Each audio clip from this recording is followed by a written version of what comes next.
Hello Stampers! Today I'm going to show you a project that I did at my March stamping club. I had a couple of the ladies from that club ask to use Aqua Painters. They had never used them before and wanted to see how they were different from the blender pens.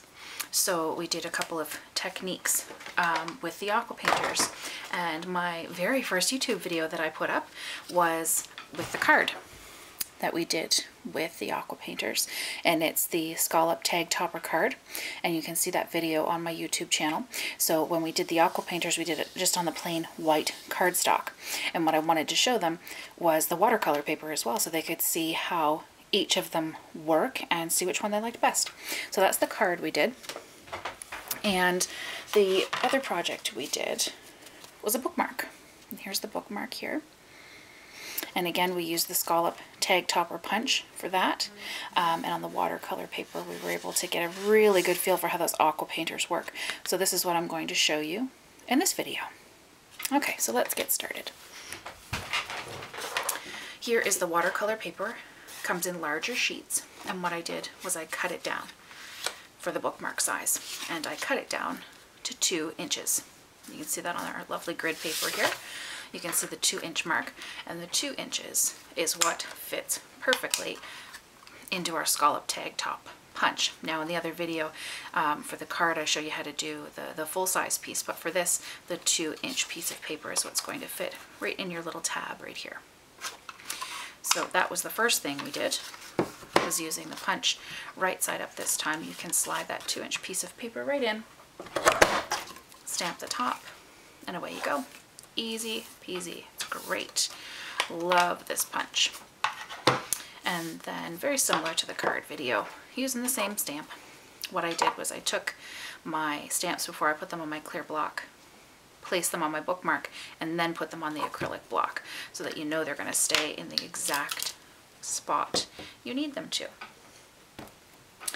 And I'm going to ink this up with black StazOn, because then when you use it with your Aqua Painters, you know you're still going to get a nice crisp image and it's not going to bleed while you're using your Aqua Painters. So there we go. We've got our image on there, and this is the Hostess Set Simply Sketched, 2 of the stamps from that Hostess set from the main catalog. And the next thing I'm going to do, squeeze the tops of my ink pads so that I'm sure I've got some color in there. Squeeze the Aqua Painter so you know the water's coming out. And then you get to color. And I love the watercolor paper. The cardstock is nice, and I do like the way that the card turned out, but I'm really liking the way the watercolor paper works. There's a reason for it, that's for sure. It works really well with the Aqua Painters. And I always, what I was telling the ladies was start out with less. Less is more, and you can add on, but you can't take away. So start off with a little less, and then you can always add some more color if you're really not sure about the look of that flower or petal or tree or whatever it is that you're stamping.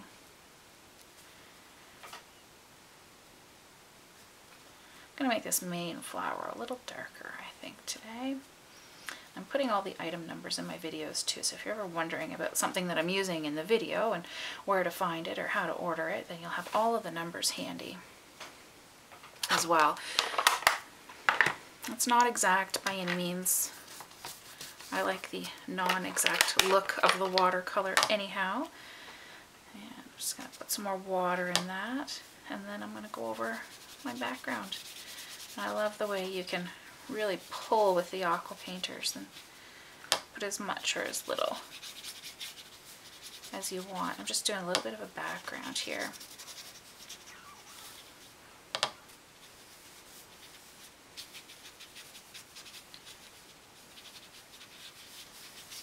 There we go.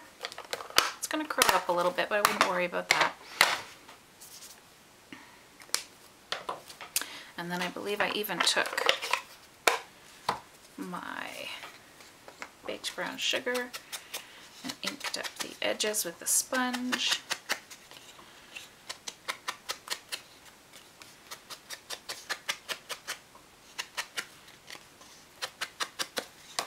There we go.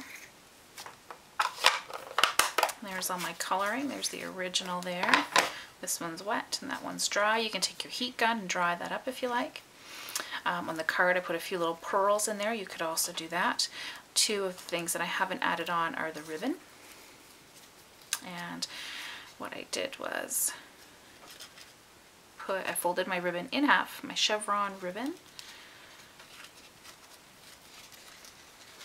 Made a loop, put the two ends through, and then pull it tight. And there is your topper. You can use your scissors and trim that up if you like. And then on the back, you'll see a little piece of sticky strip here.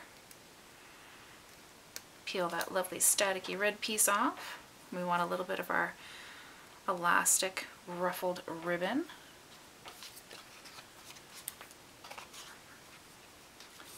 I'm going to put that right across the bottom.